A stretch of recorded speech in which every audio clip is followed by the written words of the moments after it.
Et pour cette spéciale Radio France, forcément, j'ai envie de parler de Radio 7 pour la partie archives des ondes Vocast. Des ondes Vocast, les archives.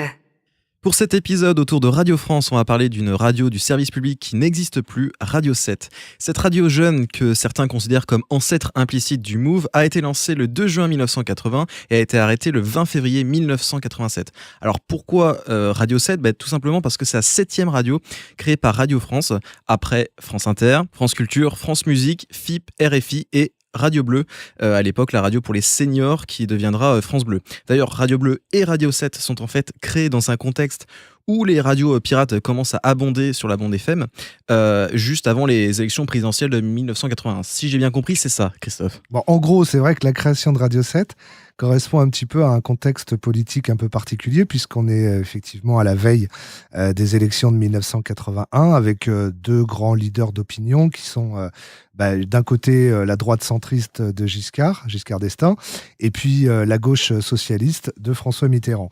Il se trouve que François Mitterrand, dans sa campagne, annonce que s'il est élu, il libère la bande FM. Donc c'est la création de multitudes de radios, de nouvelles radios.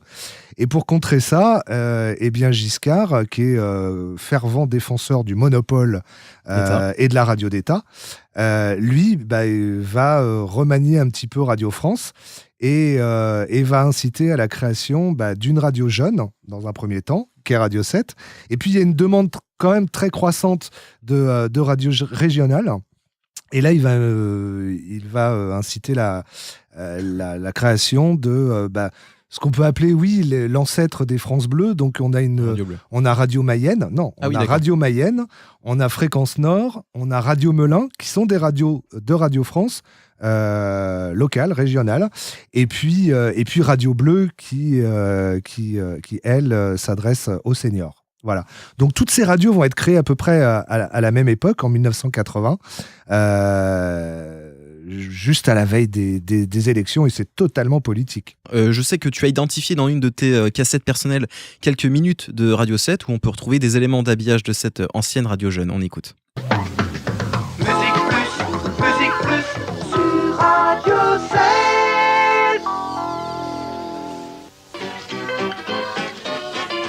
Radio 7, c'est super chouette. Radio 7, c'est super chouette. Quand on est deux ou trois, on va pour faire la fête. On tourne le bouton, on écoute Radio 7. Radio 7, c'est super net. C'est un petit peu rétro et pas du tout casse-tête. Quand on est deux ou trois, on va pour faire la fête. On tourne le bouton, on écoute Radio 7. Radio 7 musique. Radio 7 musique. FM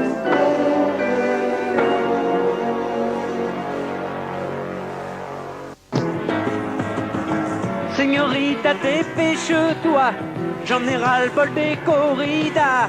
Moi, pour rester bien dans ma tête, j'ai besoin de Radio 7. Wouh! Toute la journée, moi j'écoute Radio 7. J'ai même plus le temps de remonter mes chaussettes. Que je sois tout seul ou avec ma nénette. Toute la journée, moi j'écoute Radio 7. Et en stéréo, wouh! Donc quelques éléments d'habillage de Radio 7 que tu as retrouvé, Christophe, au fond de ta cave sur une de tes cassettes. Est-ce que j'étais jeune à l'époque, quand même. Alors toi, tu avais la chance surtout d'être en région parisienne, seule région où émettait Radio 7. Exactement, il faut savoir que la radio émettait uniquement sur Paris-Île-de-France. Alors il faut savoir pour l'anecdote quand même que le premier président de Radio 7 est Patrick Meyer. Qui est Patrick Meyer ? Le fameux. Le fondateur de RFM. Exactement, le fondateur d'RFM. Et vous savez pourquoi Patrick Meyer ? Parce que un peu plus tard, il a démissionné. Il n'est pas resté très longtemps, Radio 7. Il est resté 1 an. Ouais. Et au bout d'1 an, il a démissionné. Est-ce que vous savez pourquoi ? Encore sur fond politique, je suppose. Exactement, fond politique. À l'époque, on avait un Coluche qui se présentait aux élections présidentielles. Ah. Et évidemment, c'était vu d'un très très mauvais œil du côté du gouvernement en place. Et donc, Radio 7 décide de faire une interview de Coluche à l'époque. Et influencé par le pouvoir, le responsable de Radio France, la responsable, parce que c'était une femme. C'est Jacqueline Baudrier. Exactement. Décide d'annuler cette interview. Et de ce fait, Patrick Meyer a démissionné en disant qu'il était hors de question de subir la censure du gouvernement. Et ce qui est intéressant aussi par la suite, mais on y reviendra, j'espère, pour une spéciale RFM, c'est que du coup, Coluche était un petit peu redevable par rapport à tout ça. Et c'est pour ça qu'il a accepté de venir faire de la radio gratuitement sur RFM. Gratuitement en Quand plus. la radio a été créée, puisque Patrick Meyer, sorti de Radio 7, a créé RFM et Coluche l'a rejoint. Et c'est là que RFM a explosé dans les début des années 80, quoi.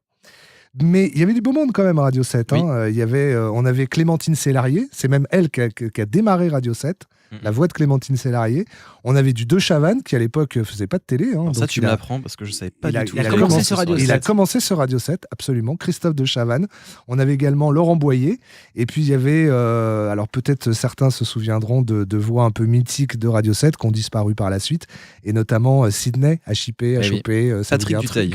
Il y avait une ligne éditoriale sur cette radio, Alors, niveau musique par exemple. En termes de programme, donc on était sur les musiques de l'époque, mais Ouais, bien c'était sûr. quand même très pointu. Ah oui. On était sur du pop rock, new wave, punk, un peu de variété française et internationale, avec tous les nouveaux artistes qui ont émergé à cette époque-là. Et donc c'était quand même un programme très généraliste au niveau de la musique. Et puis c'était un peu construit un peu comme la grande sœur, ou on va dire la maman, comme France Inter. C'est-à-dire que c'était un système d'émissions thématiques avec des animateurs, toute une Tu équipe. veux dire qu'il n'y ait pas de cohérence sur Non, l'antenne c'était pas globale. du flux en fait. Ouais. Voilà, c'était pas une radio de flux. C'était une multitude d'émissions avec. Alors bon, il y avait quand même pas mal de magazines, de chroniques, etc. Et ça restait quand même du high level. C'était quand même, la vie artistique parisienne, quoi. Ah oui. Ouais, comme Ouais. c'était En même que à temps, Paris. c'est une radio qui émettait que à Paris. Paris, donc bien on sûr. va lui en Oui, mais vouloir, il y quoi. avait un petit côté quand même très élitiste. Mais toi, tu écoutais à l'époque, tu aimais bien ou... Mais le truc, c'est qu'à l'époque, il n'y avait pas de radio. Ah oui, mais oui, il c'est n'y avait vrai. pas de C'était radio avant la privée. libération des ondes. Donc, résultat des courses, il n'y avait pas beaucoup de choix. Donc, c'est soit on écoutait RTL, Europe 1 ou France Inter, ou Radio Monte-Carlo à l'époque, soit on écoutait Radio 7. Oui, mais du coup, juste pour ces premières années, parce qu'après, il y a eu la libération Mais la des première ondes. année. La première année. T'as écouté que la première année. Puisque 1981, quand Mitterrand a été élu et que du coup il y a eu une libération des ondes, ça signait la mort de Radio 7 finalement. Alors bon, comme tu le disais, parmi les voix emblématiques de la défunte Radio 7, on avait noté Christophe De Chavannes par exemple, mais il y avait aussi la journaliste spécialiste d'actualité cinématographique et littéraire de France Inter, Eva Bétan. Et donc, comme tu l'as dit, la radio commençait à ne plus trop avoir de succès. Et donc, justement, on va écouter l'avant-dernier journal de 18h d'Eva Bétan sur Radio 7.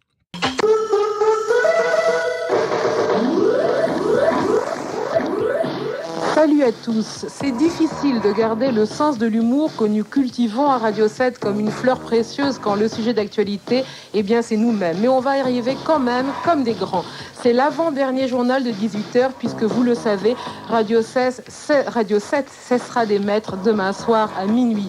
Les dernières heures qui nous restent sont précieuses, on va les passer ensemble. Toute l'équipe de Radio 7 va faire de cette nuit qui vient la plus belle nuit, la plus drôle, la plus chaude, la plus sympa, la plus folle. En une nuit, on va pas faire l'histoire de 7 ans de radio, non. On va vous offrir un feu d'artifice d'émotion et de rire. On entendra Higelin et Deneuve reçus par Francis Cadeau, Bachet interviewant Benex, Balance sautant en parachute, mort de trouille, un micro à la main. On entendra Boubou bien sûr et aussi les feuilletons les plus fous de Bruno Le Jean, des extraits de concerts, des gags, des moments forts, un mot du Radio 7 puissance 7. Et puis encore une fois, laissez-moi vous dire merci. Merci à tous, auditeurs inconnus et stars, qui ne cessez de nous exprimer votre amitié. Vous le savez, des auditeurs de Radio 7 ont pris l'initiative de former un comité de soutien à Radio 7. Avant-dernier journal de 18h d'Eva Bétan, la journaliste spécialiste d'actualité cinématographique et littéraire de France Inter aujourd'hui. Et donc à l'époque, c'était sur Radio 7. Donc, alors, Christophe, comment tu expliques la fin de Radio 7 ? Pourquoi finalement cette radio n'a pas rencontré de succès ? Et comment la cessation d'émettre s'est déroulée ? Elle aurait pu être développée dans toute la France déjà, non ? Oui, on n'en était pas là. Hein. Non. Donc on n'en était pas sur les réseaux. On était en 87. Oui, c'est vrai. attention, hein. Je suis, bien Donc, sûr. en fait, tout simplement, la gauche arrive au pouvoir, 1981, c'est la libération des ondes. Donc apparaît une multitude de concurrents, de radios concurrentes. Donc on a évidemment les gros, hein, Énergie, RFM, La Voix du Lézard à l'époque, donc Skyrock. Avant Skyrock. l'avant Skyrock. On avait Kiss FM qui était très fort aussi à cette époque-là. Puis est arrivé Fun Radio, Maximum, etc. Donc Radio 7 n'a pas survécu à cette concurrence féroce, on va dire. Et Roland Faure, quand il a été nommé président de Radio France à l'époque, avait un projet dans son escarcelle. C'était la radio Tout Info. Une radio Tout Info, un peu à l'image des radios américaines. Ce serait une première en Europe. Hein, et c'était dit. Exactement. En 87, ça France Info, non? 87, oui, absolument. Et c'est comme ça qu'il a sorti de son chapeau le fameux projet France Info. Eh oui. Sauf que, alors, on avait une radio jeune qui ne faisait plus d'audience et on avait besoin de moyens pour créer cette radio, donc France Info. Ce qui fait que le 1er juin 1987, Fréquences et locaux de Radio 7 sont partis chez France Info et ça a signé la mort de Radio 7. Et France Info a cartonné dès le départ. Ça a fait un carton monumental.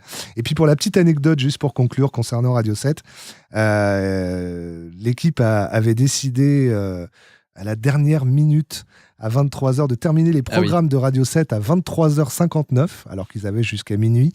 Et la dernière minute était considérée comme la minute de silence pour la fin, le deuil de Radio 7. Pas mal. C'est beau. Et en tout cas, 10 ans plus tard, un nouveau programme de Radio France à destination des jeunes auditeurs voit le jour. C'est Le Move, créé le 17 juin 1997. À Toulouse. Merci Christophe en tout cas pour cette chronique spéciale Radio 7. Vous qui nous écoutez, hein, si vous voulez nous apporter d'autres précisions sur Radio 7 ou si vous voulez que les archives du prochain épisode soient sur une radio en particulier, n'hésitez pas à nous contacter, contact@vocas.fr ou sur mon Twitter @Anthony Gouraud, ANTHONYGOU2RAUD. Et j'ai cru comprendre que tu voulais faire une spéciale RFM, c'est vrai que t'es un fou de RFM. Donc si vous voulez vraiment une spéciale RFM, dites-le nous, hein, contactez-nous. On veut bien. Des ondes Vocast.